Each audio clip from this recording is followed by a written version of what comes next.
नमस्कार दर्शक मित्रों, आप देख रहे हो जय टीवी भारत।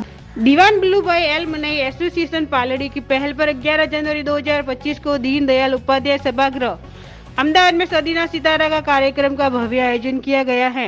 दीवान बल्लू भाई स्कूल का इतिहास गौरवशाली है। महात्मा गांधी और सरदार वल्लभ भाई पटेल से प्रेरित होकर स्कूल के शिक्षकों और छात्रों ने स्वतंत्रता संग्राम में प्रभावी रूप से भाग लिया। हजारों छात्र देशभक्ति और चरित्र निर्माण के मापदंडों से गुजरे हैं। अनेक क्षेत्रों में महत्वपूर्ण योग देना। इनमें से कुछ पूर्व छात्रों को सम्मान।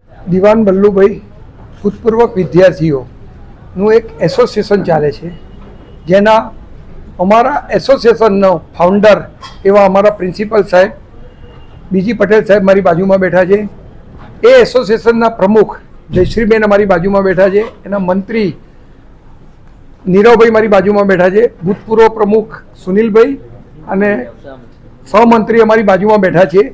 આ પ્રોગ્રામ જે સદીઓના સિતારા અમે જે પ્રોગ્રામ કરવા જઈ રહ્યા છે તેનો પાછળનો આશય એ છે કે 118 વર્ષ જૂની અમારી દીવાન બલ્લુભાઈ સ્કૂલ છે, જે સ્કૂલની અંદર ભણી ગયેલા વિદ્યાર્થીઓ આજે કયા કયા સ્થાન ઉપર પહોંચ્યા છે, કે કોઈ રાજકારણ રીતે, કોઈ સામાજિક રીતે, કોઈ આર્થિક રીતે, કે કોઈ સ્પોર્ટ્સ રીતે, એના માટેનું આખા એક પ્રોગ્રામનું આયોજન કરવામાં આવ્યું છે।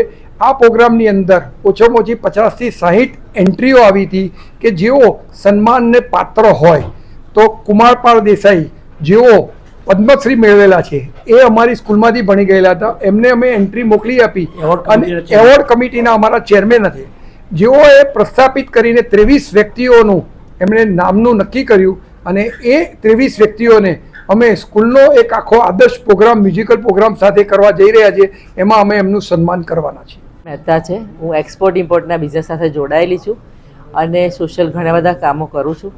અને મને આ જે અમારો એસોસિએશન છે એ એસોસિએશનમાં જોડાવાનું એક નાનકડો એક બનાવ તમને કહું કે હું પેટ્રોલ ભરાવતી હતી મારા વ્હીકલમાં અને સાહેબ મને મળ્યા।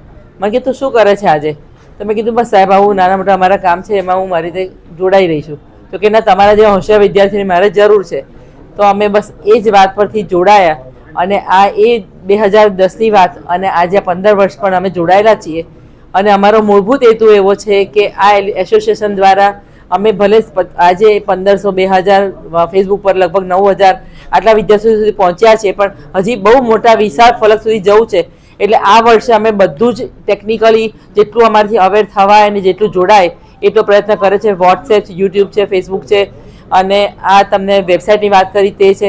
આ બધા જ મીડિયાઓને યુઝ કરી અને લોકો સુધી પહોંચવાનો પ્રયાસ છે, જેના કારણે પોતાના મિત્રો ક્યાંક છે, કેવી અવસ્થામાં છે, કોઈને મદદ કરી શકે, ભવિષ્યમાં ક્યાંક મળવું હોય તો જોડાઈ શકે। બસ આ એક અમારો એક સરસ એવો આનંદથી બધા ભેગા થયા એવો પ્રયાસ છે અને એકબીજાને મળી અને પાછળનો સમય લગભગ 50 વર્ષ પછી લગભગ બધા નિવૃત્તિ વયમાં આવે ત્યારે એમને પોતાના મિત્રો યાદ આવે, કેમ કે જ્યાં જીવનની દોડ હોય ત્યાં બધા પોતાના કાર્યમાં બિઝી હોય ત્યારે બધું ભૂલાઈ જાય, પણ જ્યાં એકલા પડે ને પરિવાર પોતપોતામાં ગોઠવાઈ ગયો ને ત્યારે યાદ આવે કે આપણે હવે શું કરીએ, ત્યારે મિત્રોને શોધતા હોય। આ એક અમે લિંક બનવા માંગીએ છીએ કે આ મિત્રોને શોધી અને પોતાના ભૂતકાળને વાગોળી અને પોતાનો સમય આનંદમાં પસાર કરી શકે એવી એક અમે સરસ મજાનો પ્રયાસ કરીને આગળ વધવા માંગીએ છીએ। બસ તમે અમારો આ જે પ્રયાસ છે એને તમે લોકો સુધી પહોંચાડવા અમને હેલ્પફુલ થજો। Thank you so much.